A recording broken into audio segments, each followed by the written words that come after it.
اعوذ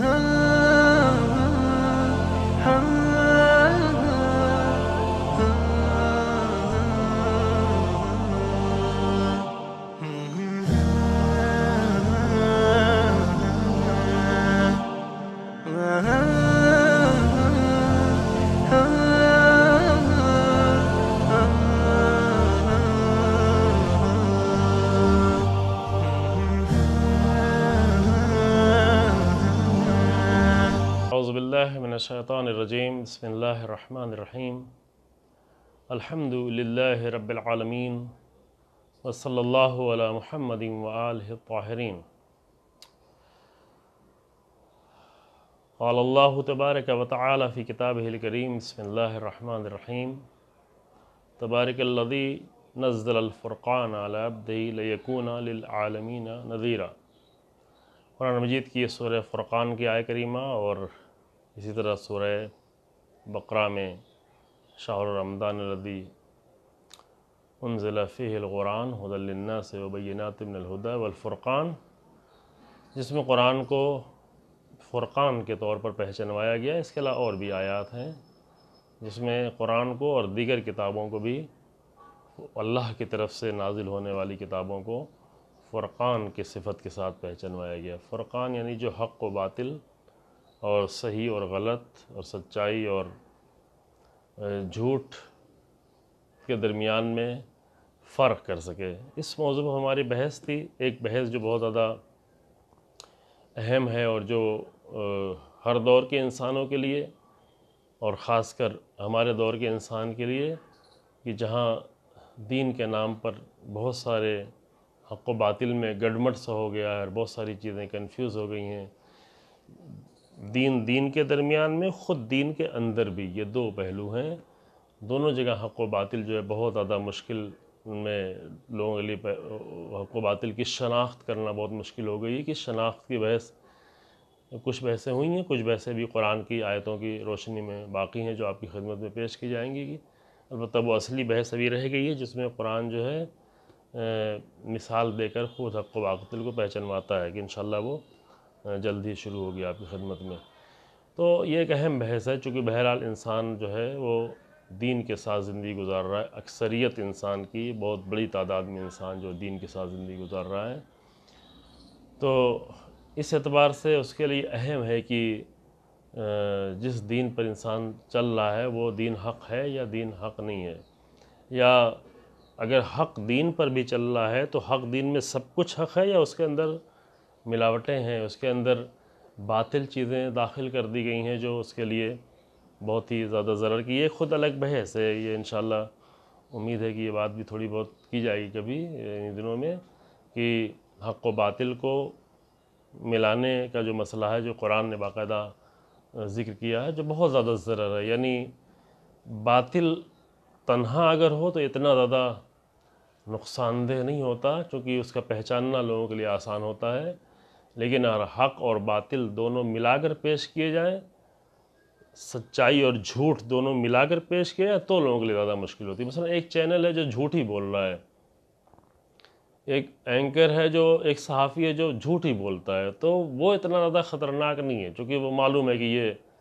ان کا کام ہی جھوٹ بولنا۔ لہذا بھی مثلا ابھی ہمارے ملک میں ایسے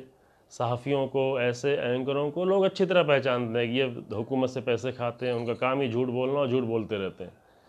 لیکن خطرناک وہ ہوتا ہے کہ جو عام طور سے سچ بولتا ہے اور اس سچ کے درمیان میں جھوٹ کو ملاتا ہے۔ یہ جھوٹ جو ہے انسان پہچان نہیں پاتا، چونکہ اس کی سچائی سے متاثر ہوتا ہے، سچ کے حق ہونے سے وہ متاثر ہوتا ہے، اور بہت سارے لوگ میں یہ صفت نہیں پیدا ہوتی کہ وہ سچ اور جھوٹ میں فرق کر سکیں۔ لہذا جب سچ کے درمیان میں جھوٹ ملایا جاتا ہے تو وہ تشخیص نہیں دے پاتے، سمجھ نہیں پاتے، اور یہ چیز زیادہ مشکل ہوتی ہے۔ یہ عمل دین میں، یہ ایک سماجی اعتبار سے بڑا خطرہ ہے، خاص کر جس کو ابھی ہم اپنے دور میں دیکھ رہے ہیں کہ کس طرح سچ اور جھوٹ کو ملا کر پیش کیا جا رہا ہے۔ لیکن یہ سماجی اور سیاسی لحاظ سے تو یہ خطرہ ہے ہی ہے اور یہ مشکل ہے ہی ہے، لیکن یہ مشکل دین کے لحاظ سے جب پیش کی جائے اور دین میں حق اور باطل کو ملا کر پیش کیا جائے، دین کی سچائیوں کے درمیان میں جھوٹ ملا دیا جائے، یہ لوگ زیادہ مشکل ساز ہوتے ہیں۔ جیسے ابھی ہیں بعض لوگ، اب کچھ لوگ ایسے ہیں جو جن کا کام یہ جھوٹ بولنا، جھوٹی روایتیں پڑھنا، جھوٹے، ان کا اصل مقصد یہ لوگوں کو صرف تفریح کرانا، لوگوں کو انٹرٹینمنٹ کرانا، لوگوں جھوٹی جھوٹی چیزیں پیش کرنا۔ لوگ بھی جانتے ہیں کہ جھوٹ بول رہے ہیں، جھوٹی باتیں پڑھتے ہیں، ان کا کوئی بھروسہ نہیں، کوئی اعتبار نہیں ہے، پھر بھی جاتے ہیں، تھوڑا تفریح کرنے کے لیے چلے جاتے ہیں، ان کی باتیں سننے، ان کی تقریریں سننے چلے جاتے ہیں، اور کہتے بھی ہیں کہ گئے تھے انٹرٹینمنٹ کے لیے گئے تھے۔ تو وہ اگرچہ وہ خود اپنے لیے اور کچھ لوگوں کے لیے نقصان دہ ہیں، لیکن اتنا زیادہ نقصان دہ نہیں ہیں۔ لیکن وہ لوگ زیادہ نقصان دہ ہیں جو ایک اچھے بھلے لباس میں، ایک اچھی بھلی صورت کے ساتھ، ایک اچھے ظاہری تدین کے ساتھ، ظاہری دینداری کے ساتھ، ظاہری طور پر علمی لباس میں، اور بہت ساری باتیں حق بھی کر رہے ہیں، اور ان حق باتوں میں آ کر باطل شامل کرتے ہیں، ان حق باتوں میں آ کر اپنی غلط خواہشات کو شامل کرتے ہیں، وہاں پر انسان کو بہت زیادہ مشکل ہوتی ہے۔ اسی لیے قرآن میں بار بار ذکر ہوا ہے، یہ بحث کبھی پورے ایک اشرے میں کی جا چکی ہے، اور شاید یہاں پر فرصت نہ ہو پائے اس کی کچھ باتوں کو تکرار کرنے کی، کہ قرآن میں بار بار اس بات کو تکرار کیا کہ الا للہ الدین الخالص، الگ الگ کلمات کے ساتھ سورہ زمر میں اور دیگر آیات میں، کہ اللہ کے لیے جو دین ہے وہ دین خالص ہے، ملاوٹی دین نہیں ہے۔ چونکہ دین میں یہ مثال کبھی دی جا چکی ہے، دین میں ملاوٹ کرنا یہ دودھ میں پانی کے ملانے جیسا نہیں ہے، کیونکہ اگر دودھ میں پانی ملایا جاتا ہے تو اس کا بہت زیادہ، اس کا کوئی نقصان نہیں، بس یہ کہ دودھ کے اثرات تھوڑا کم ہو جائیں گے۔ دودھ میں جو چیزیں انسان کو چاہیے، جتنا فیٹ چاہیے، جتنا کیلشیم چاہیے، جتنی اور دیگر چیزیں چاہیے، وہ پانی ملانے سے تھوڑا اس کا دودھ کا اثر کم ہو جائے گا، لیکن پانی والا اثر تو رہے گا نا۔ پانی میں بھی تو کچھ چیزیں ہیں، پانی میں بھی تو منرلس ہیں، پانی میں بھی تو جو انسان کو جو بہت ساری ضرورت کی چیزیں ہیں،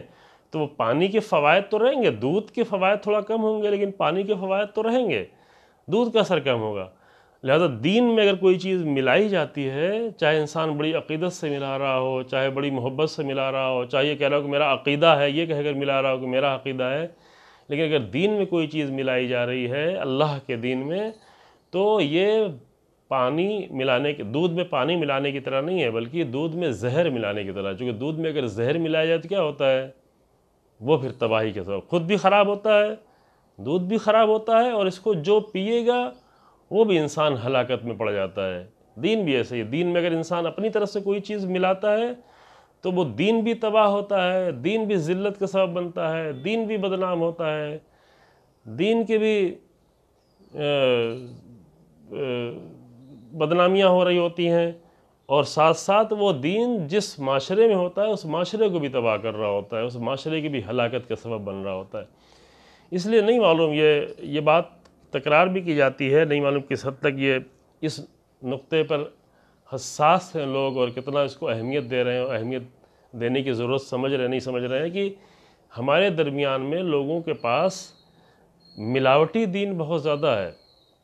اب یہ کہ ملاوٹی دین کیوں ہوتا ہے وہ ایک الگ بحث ہے، وہاں پہ بھی نہیں کی جائے گی۔ کچھ چیزیں تھوڑا فطری ہوتی، انسان کچھ چیزوں سے بہت زیادہ متاثر ہوتا ہے، اسے چھوڑ نہیں پاتا، اسے اپنے آباء و اجداد کی چیزیں، اپنے آس پاس کی چیزیں، اپنے کلچر کی چیزیں، جس کو کرتا آ رہا ہے، جس کو لوگ کرتے آ رہے ہیں، انسان کے لیے اس کا چھوڑنا بہت مشکل ہوتا ہے۔ جب چھوڑ نہیں پاتا تو اسی کو دین میں ملا دیتا ہے۔ اور کبھی جو انسان اپنی خواہشات اور دیگر وجوہات سے، جو پہلے بیان کیا گیا، حاکموں نے کیوں ملایا، لوگوں نے کیوں ملایا، وہ الگ بحث ہے۔ مثلا بنی اسرائیل کیوں دین میں ملاوٹیں کرتے تھے، حضرت عیسیٰ سلام اللہ علیہ کے بعد عیسائیت میں کیوں دین میں ملاوٹیں کی گئیں، جس نے آ کر پورے دین ہی کو تباہ کر دیا۔ اسلام میں آ کر کیوں ملاوٹیں کرنے کی کوشش کی جا رہی ہیں، لیکن الحمدللہ ایک پہلو جو بہت زیادہ اسلام میں اہم ہے وہ یہ ہے کہ قرآن جو ہے وہ بار بار اس کا تذکرہ ہے، قرآن جو ہے واقعی شکل میں موجود ہے۔ یعنی لوگ کتنا بھی اپنی ملاوٹیں کر لیں، لیکن ان ملاوٹوں سے بچنے کا طریقہ اور ان ملاوٹوں سے نکل کر خالص دین حاصل کرنے کا معیار ہمارے پاس موجود ہے، قرآن کی شکل میں، رسول اللہ کی شکل میں، رسول اللہ کی سیرت کی شکل میں، اور ان کے بعد چھوڑے ہوئے جس کے لیے رسول اللہ نے فرمایا، رسول اللہ کے اہل بیت علیہ السلام یا ان کے خاص اصحاب جو رسول اللہ کے حقیقی دین پر باقی تھے، جن کو ملاوٹوں کا شوق نہیں تھا، جن کو یہ شوق نہیں تھا کہ مجھے بھی کچھ پسند ہے، میں بھی کرنا چاہتا ہوں، یہ رسول اللہ کے زمانے میں رہا ہوگا لیکن میں بھی کچھ تبدیلی کرنا چاہتا ہوں، وہ الگ مسئلہ ہے۔ لیکن جو لوگ واقعی طور پر صرف رسول اللہ کے واقعی دین ہی کی حفاظت کرنا چاہتے تھے، وہ اصحاب بہت ہی عظیم ہیں اور بہت ہی محترم ہیں جنہوں نے بہت ساری قربانیاں دیں، اور اس کے لیے خاص کر اہل بیت علیہ السلام نے بہت بڑی عظیم قربانیاں بھی پیش کی ہیں اور عظیم خدمات بھی ہیں اہل بیت کی، کہ رسول اللہ کے خالص دین کو محفوظ رکھیں۔ اور انسان کا ایک بہت بڑا کارنامہ اس زندگی میں یہ ہے کہ وہ یعنی ان کی خدمات، عظیم خدمات کا حق ادا، تھوڑا سا حق اس طرح ادا ہو سکتا ہے کہ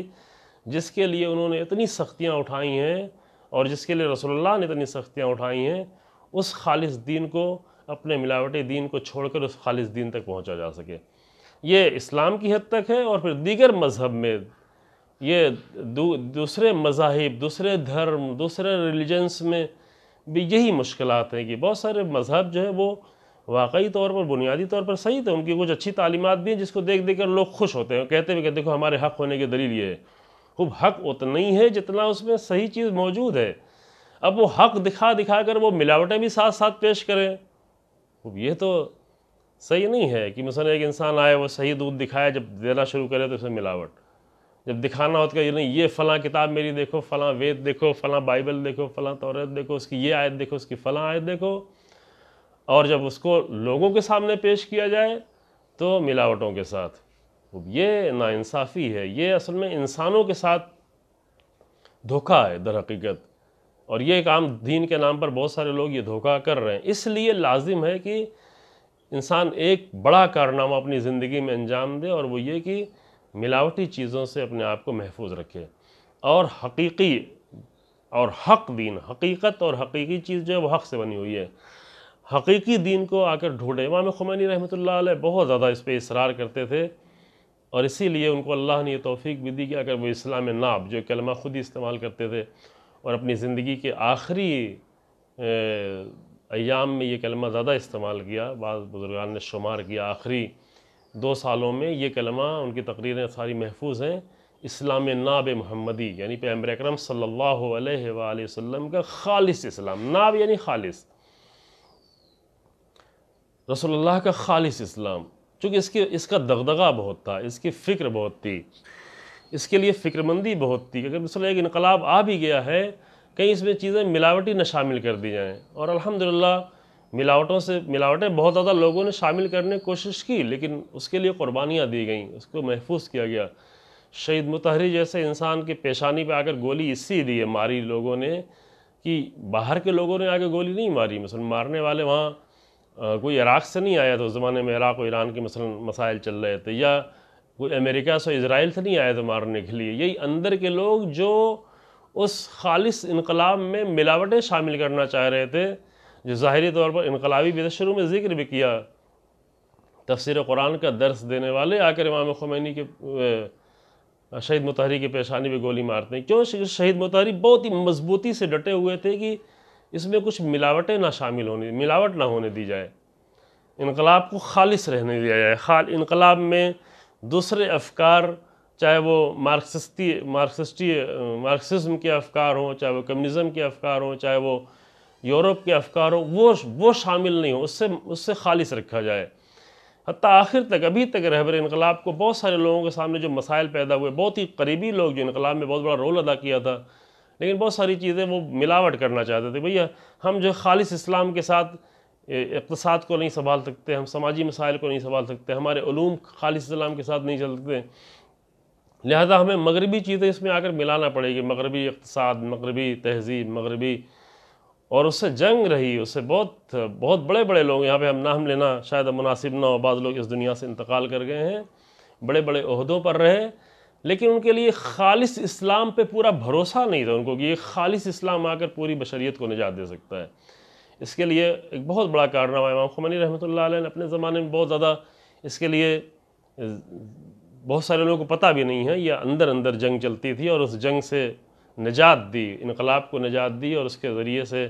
اس حقیقی شیعت کو نجات دی جو آ کر پیش کیا۔ اور امام خمینی رحمۃ اللہ علیہ کے بعد رہبر انقلاب کے سامنے بھی یہ مسائل بہت زیادہ درپیش رہے، شدید طور پر یہ مسائل درپیش رہے، اور ایک اہم تاریخ یہ ہے، اس پہلو پہ اگر جو لوگ دیکھ سکتے ہیں، سمجھ سکتے ہیں، وہ آ کر دیکھ سکتے ہیں،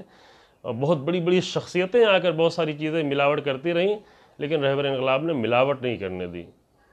حتیٰ یہ نام میں لے ہی لیتا ہوں تھوڑا سا، خدا رحمت کرے، بہت ساری خدمات بھی ان کی تھیں، لیکن مثلا آغا رفسنجانی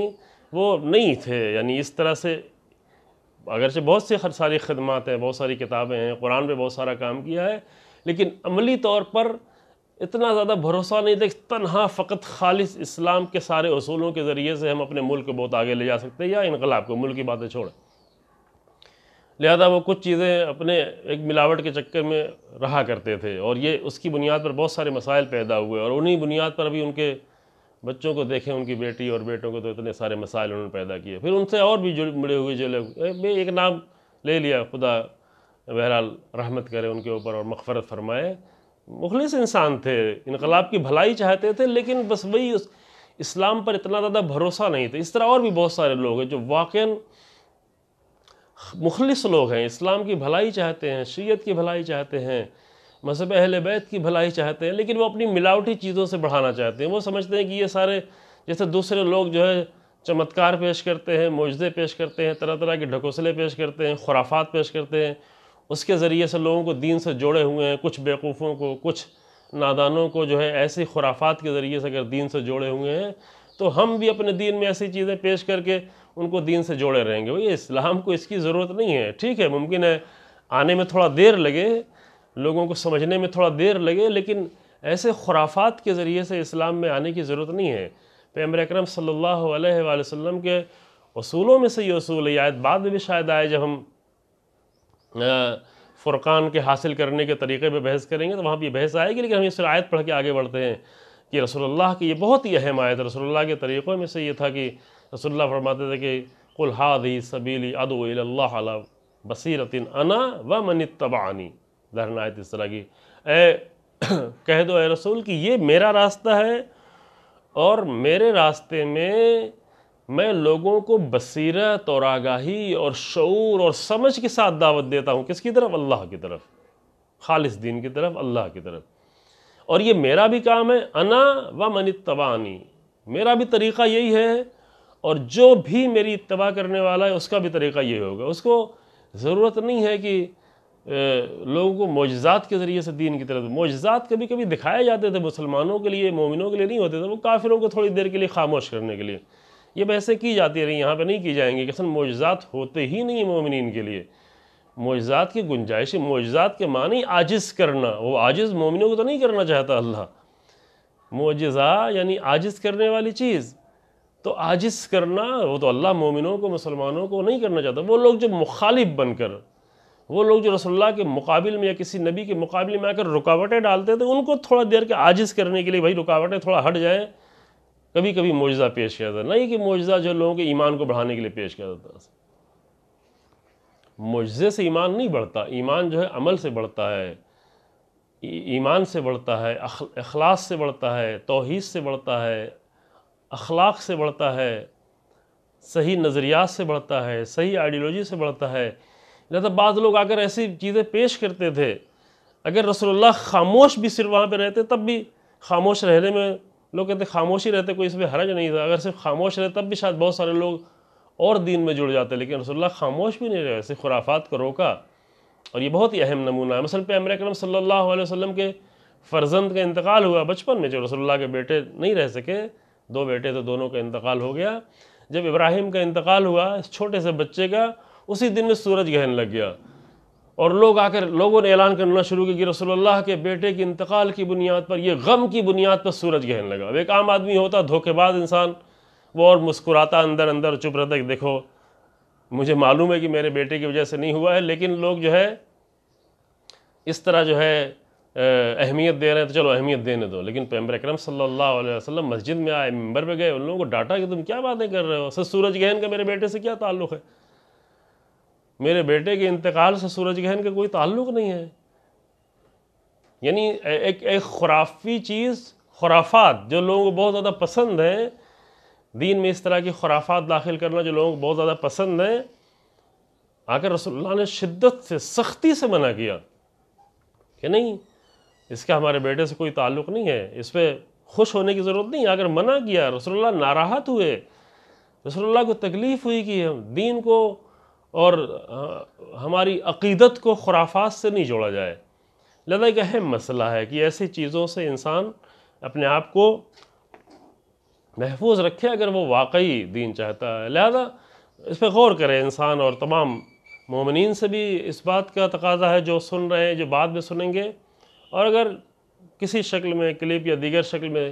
کسی دوسرے تک یہ بات پہنچے، یا اگر یہ مجھ سے بہتر طریقے سے کوئی بات پہنچا سکے لوگوں کی زبان میں، تو بہت اچھا ہے۔ یہ بات پہنچنے کی ضرورت ہے تمام لوگوں تک، تمام بشریت تک، کہ دین کو خرافات کے ذریعے سے آگے بڑھائیں گے تو دین نہیں بچے گا۔ جو چیز طے ہے اور جو چیز یقینی ہے کہ بہرحال جس دین کو، جس دھرم کو، جس ریلیجن کو باقی رہنا ہے، وہ وہی مذہب باقی رہے گا جو جتنا زیادہ حق پر مبنی ہے۔ جتنی باطل چیزیں ہیں وہ کچھ بھی باقی رہنے والی نہیں۔ باطل چیزیں اگر باقی ہیں تو اس کی مثال بعد میں قرآنی پیش کی جائے گی کہ وہ باطل چیزیں اگر باقی ہیں تو وہ یہی حق کا سہارا لے کے اور لوگوں کی جہالت کی بنیاد پر باقی ہیں، چونکہ لوگ نادان ہیں، چونکہ لوگ جانتے نہیں کہ واقعاً میرے لیے فائدہ مند چیز کیا ہے اور ہمارے لیے نقصان دہ چیز کیا ہے۔ قرآن کہتا ہے حق وہ ہے جو فائدہ پہنچانے والی چیز ہو، جو جس سے لوگوں کو نفع پہنچ رہا ہو، وہ حق ہے۔ اور وہ چیزیں جو خالی دیکھنے کے لیے ہوں، نمائش کے لیے ہوں، نمود کے لیے ہوں، وہ نہ باقی رہنے والی ہیں نہ فائدہ پہنچانے والی ہیں۔ لہذا دین میں ہر دین کے لوگ ابھی کتنا بھی وہ، جیسے سیاست کے میدان میں لوگ اتنا دھوکے دے دے کر کچھ دن کے لیے ووٹ حاصل کر لیتے ہیں اور کچھ دن کے لیے حکومت حاصل کر لیتے ہیں، لیکن یہ باقی رہنے والی چیز نہیں ہے۔ ویسے دین کا بھی مسئلہ ہے کہ دین میں لوگ دھوکے دے دے کر اور پیسے خرچ کر کے، فلمیں بنا کر، کھانا کھلا کر، ابھی دیکھیں دین کے نام پر پیسے خرچ کر کے، باطل کے نام پر، اصل قرآن کہتا ہے کہ وہ لوگ باطل کے نام پر پیسے خرچ کرتے ہیں، مال کو خرچ کرتے ہیں، ينفقون اموالهم، اپنے مال کو خرچ کرتے ہیں، کیوں؟ تاکہ اللہ کی راہ میں رکاوٹ ڈالے، حق کی راہ میں رکاوٹ ڈالے، لوگوں کو آنے نہ دیں۔ بہت زیادہ پیسہ خرچ کرتے ہیں، تھوڑا بھی نہیں کرتے۔ میرے خیال سے اہل حق لوگ اتنا خرچ نہیں کرتے جتنا باطل اپنے باطل کے لیے خرچ کرتے ہیں۔ حق کے لیے خرچ کرنا اچھی بات ہے، اس کی اجازت بھی دی ہے بھی موجود کہ اگر بھوکے لوگ ہیں، اگر محتاج لوگ ہیں، اگر غریب لوگ ہیں تو ان کو کھلایا جائے، ان کی ضرورتوں کو پورا کیا جائے۔ یہ خود حق ہے، یہ ضرورتیں ہیں، یہ سماج کی ضرورت ہے، یہ انسانی ہمدردی ہے، یہ انسانیت کی بنیاد پر۔ لیکن یہ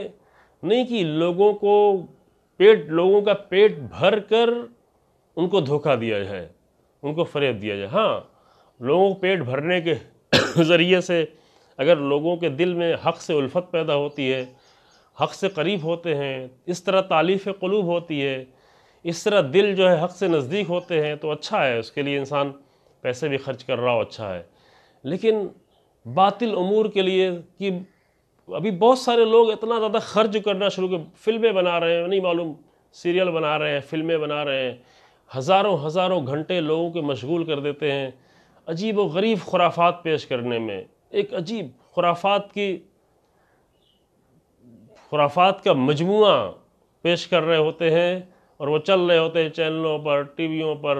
لوگ خوش ہو رہے ہوتے ہیں، خرافات دیکھ دیکھ کر خوش ہو رہے ہوتے ہیں، عجیب و غریب چیزیں دیکھ دیکھ کر خوش ہو رہے ہوتے ہیں، غیر فطری چیزیں۔ جو حقیقی دین ہے، جتنے بھی اللہ کی طرف سے حقیقی دین آئے اور جتنی اس کی حقیقت ہے، وہ آ کر لوگوں کو شعور کے ساتھ، سمجھ کے ساتھ، عقل کے ساتھ، عقلانیت کے ساتھ لوگوں کو اور بصیرت کے ساتھ آ کر لوگوں کو حق کی طرف دعوت دیتے رہیں۔ ادعو الی اللہ علی بصیرت، بصیرت کے ساتھ لوگوں کو حق کی طرف دعوت دی، اور وہی باقی رہنے والا۔ لہذا یہ جو ابھی دیکھ رہے ہیں کہ اتنا زیادہ جو بڑھتا ہی جا رہا ہے، اب جو لوگ بیچارے کر رہے ہیں وہ تو عقیدت کے نام پہ کر رہے ہیں، جو عوام آگے کر رہی ہے، عوام تو دھوکہ کھائی ہوئی عوام ہے۔ عوام کی غلطی صرف اتنی ہے کہ دھوکے بازوں کو کب تک نہیں پہچانے گی۔ جو لوگ آ کر ان کو دھوکے دے رہے ہیں دین کے نام پر، دھرم کے نام پر جو دھوکے دے رہے ہیں، ان کو کب تک نہیں پہنچانی، ان کی غلطی صرف اتنی ہے، اور اس غلطی میں شکار ہو کر اپنا، مثلا جیسے خواتین جن کے لیے زیورات بہت پسندیدہ اور محبوب ترین چیز ہیں، لیکن یہ خواتین آ کر اپنے زیورات بھی اٹھا کر چڑھاوا پہ چڑھا دیتی ہیں، دین کے نام پر، اور بیچاری وہ بھی نہیں سمجھتی کہ کس جگہ پہ چڑھائی جا رہی ہے، اس کا استعمال کہاں ہونے والا ہے، کس لیے استعمال ہونے والا ہے، کبھی وہ کسی اس سے کوئی خیر کام، کوئی بہتر کام، کوئی انسانیت کے کام ہو گیا نہیں، یا خالی انبار لگتے چلے جائیں گے۔ ابھی دیکھیں طرح طرح کی خبریں آتی ہیں ہمارے ملک میں اور پوری دنیا میں، یہ ہوتا ہے کہ دین کے نام پر لوگ جو ہے خرافاتی چیزوں میں جا کر جو خرچ کرتے ہیں، خرافاتی چیزوں میں خرچ کرنے والے زیادہ ہیں، اور دین کو حقانیت کے ساتھ آگے بڑھا کر اس پہ خرچ کرنے والے کم ہیں۔ یہ واقعاً افسوسناک مرحلہ ہے، جو یوں بھی سیاسی دنیا میں بھی کیا جاتا ہے اور آ کر لوگوں کے درمیان بھی کیا جاتا ہے کہ پیسہ خرچ کیا جاتا ہے دین کو روکنے کے لیے، دین کے اثر کو روکنے کے لیے، دین کے اثر کو روکنے کے لیے باطل دین بنانے میں پیسہ خرچ کیا جاتا ہے۔ ابھی دیکھیں کہ MI6 کی طرف سے، یا ابھی یہ بحثیں بار بار ہو چکی ہیں، یا CIA کی طرف سے، یا امریکن باقاعدہ بجٹ پاس کیا جاتا ہے،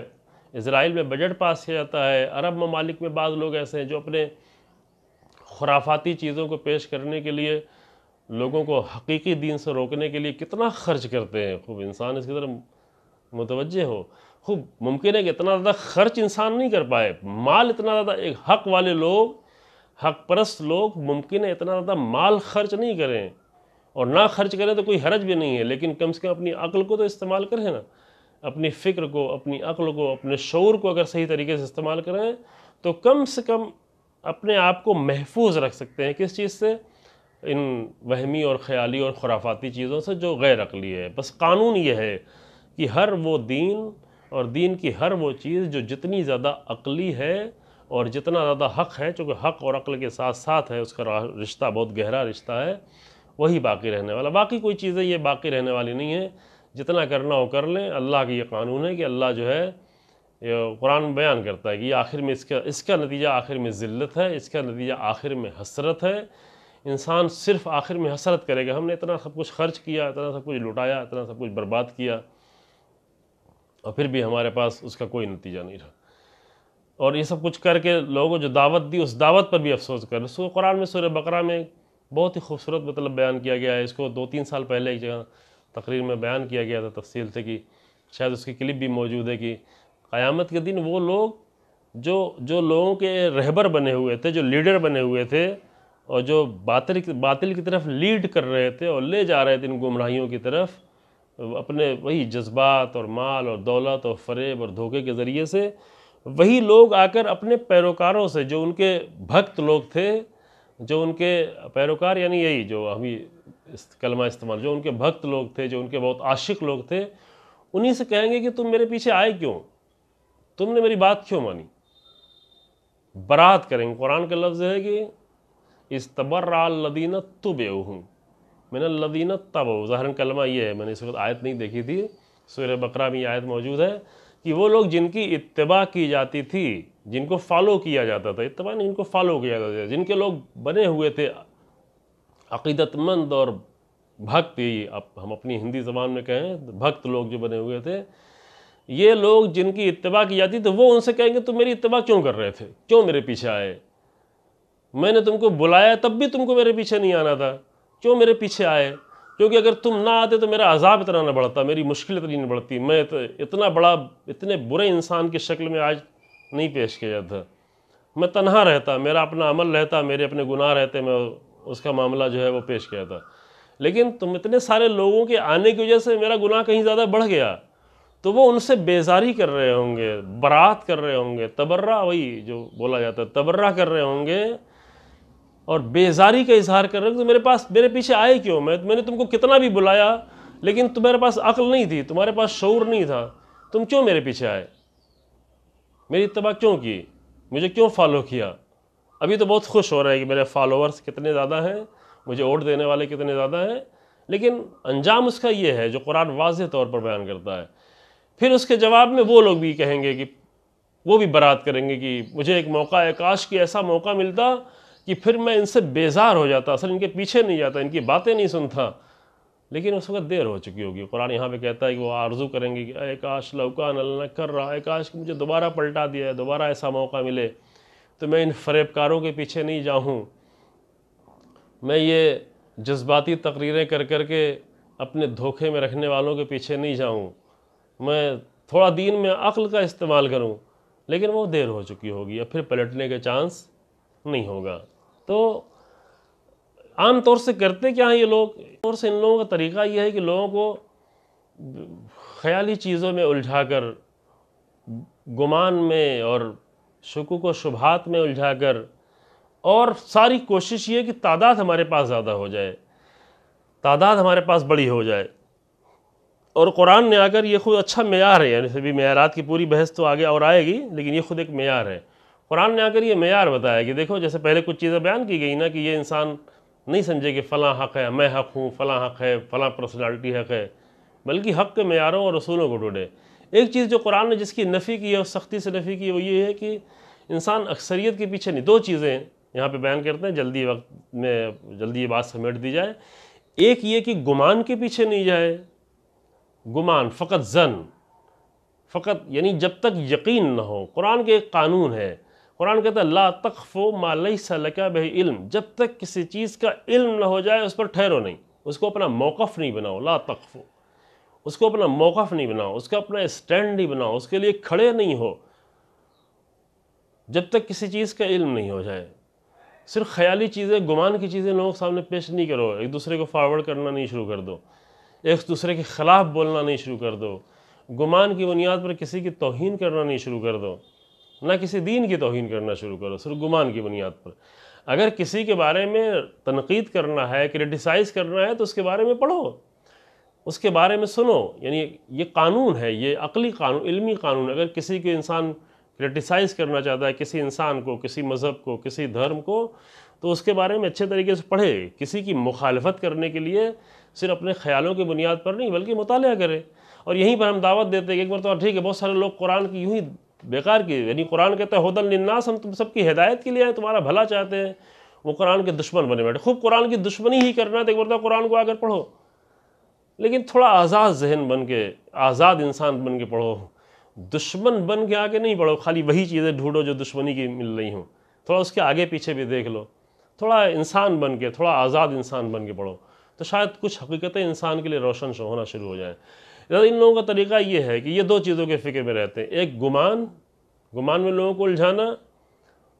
جو چیزیں ذہن میں آ گئیں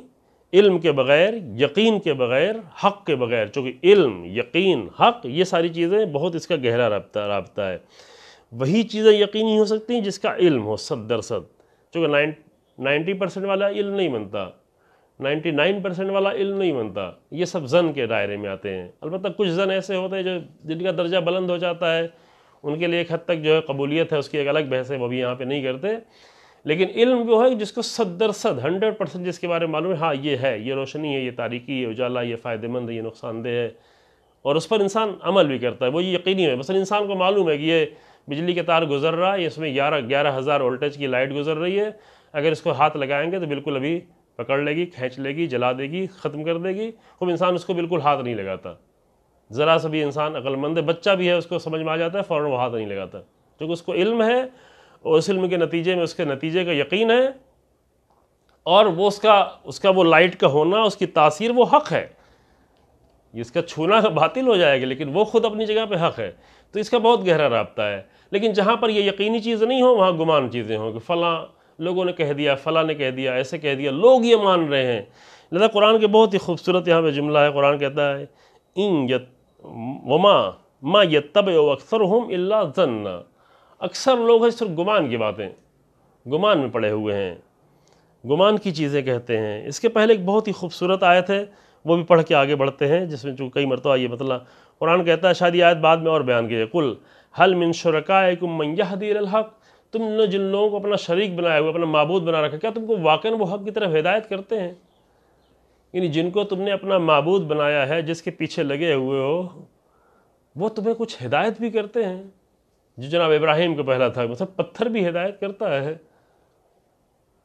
یہ جب تم نے اپنا دین بنایا، اپنا خود گڑھا ہوا دین بنایا، وہ تمہاری کوئی ہدایت کرتا ہے؟ تم کو گمراہیوں کی طرف لے کے جا رہا ہے، تمہیں ہلاکت کی طرف لے کے جا رہا ہے۔ یہ تمہارے جو شرکاء ہیں، جو تم نے اللہ کا شریک بنا کے رکھا ہوا ہے، من یہدی الی الحق، هل من شرکائکم من یہدی الی الحق، ہے ان میں سے کوئی جو حق کی طرف رہنمائی کرے، یعنی جو فائدے کی طرف رہنمائی کرے؟ قل اللہ یہدی للحق، اے رسول آپ بتا دیں کہ اللہ کی ذات ہے جو حق ہے اور وہ حق کی طرف ہدایت کرنے والی ذات ہے، وہ حق کی طرف ہدایت کرتا ہے۔ پھر یہ قانون قرآن نے بتایا افمن یہدی الی الحق احق ان یتبع امن لا یہدی الا ان یہدی۔ بہت ہی خوبصورت ہے یہ، کیا وہ کہ جو حق کی طرف ہدایت کرتا ہے اس کا فالو کرنا بہتر ہے، اس کا بھکت بننا اور اس کی پوجا کرنا اور اس کے سامنے تسلیم ہونا، اس کے سامنے سرنڈر ہونا، اس کے سامنے سبمیشن، یہ زیادہ بہتر ہے کہ جو حق کی طرف خود ہدایت کر رہا ہے، یا اس کی بات ماننا بہتر ہے کہ جس کو جو جب تک اس کی ہدایت نہ کی جائے وہ خود ہی نہیں ہدایت پا سکتا، وہ بیچارہ خود ہی گمراہ ہے۔ احق ان یتبع افمن یہدی الی الحق احق ان یتبع امن لا یہدی الا یہدی، یا اس کی اتباع کی جائے جو اس کی ہدایت ہی نہیں ہو سکتی، ہے ہی نہیں ہدایت پر، جب تک کہ خود اس کو کوئی آ کر ہدایت نہ کرے، جب تک خود اللہ کی طرف سے ہدایت نہ ہو، وہ تو خود ہی گمراہی میں ہے، وہ تو خود ہی ابھی نفرتوں کے درمیان میں زندگی گزار رہا ہے، وہ تو خود ہی بھی فریب اور دھوکے اور جھوٹ کے اور مکاریوں کے درمیان میں زندگی گزار رہا ہے۔ خوب